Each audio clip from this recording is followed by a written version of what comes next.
કડી તાલુકાના સિયાપુરા ગામે ગત મોડી રાત્રે બે જૂથ વચ્ચે એકાએક નજીવી બાબતમાં સામસામે મારામારી થતા ઉગ્ર મામલો થયો હતો, જેને લઈ બે ઈસમોને ગંભીર રીતે ઈજાઓ પહોંચી હતી. ઘટનામાં વાહનોની તોડફોડ તેમજ બે નાના વાહનોને સળગાવી દેવામાં આવેલા હતા. તેમજ મામલો ઉગ્ર થતા મહેસાણા જિલ્લા ડીવાયએસપી સહિતનો કાફલો ઘટના સ્થળે દોડી આવ્યો હતો.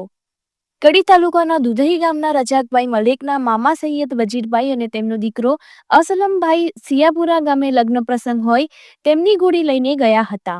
ગત રાત્રે 8 વાગે વરઘોડો નીકળ્યો હતો. અસલમે રજાકભાઈને ફોન કરીને કહ્યું હતું કે શિયાપુરા ગામમાં ઝઘડો થયો છે, તમે તાત્કાલિક આવો એવું કહેતા રજાકભાઈ એક્ટિવા લઈને શિયાપુરા ગામે ગયા હતા, જ્યાં રામાજીના પાર્લર પાસે મારામારી થતી હતી, જ્યાં તેમના મામાના દીકરા અસલમને ધોકા અને પાઇપો વડે માર મારી રહ્યા હતા અને તેમના મામા વજીરભાઈ તેને છોડાવી રહ્યા હતા, જે દરમિયાન અસલમભાઈ પણ ત્યાં આગળ છોડાવવા માટે ગયા હતા.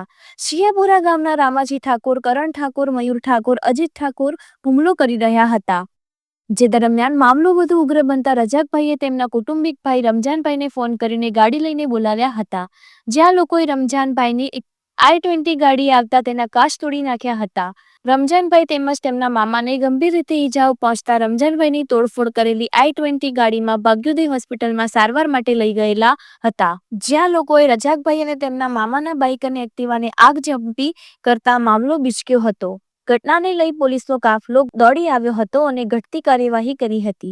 રિપોર્ટર ભાવિન ભાવસાર, મહેસાણા, ગુજરાત.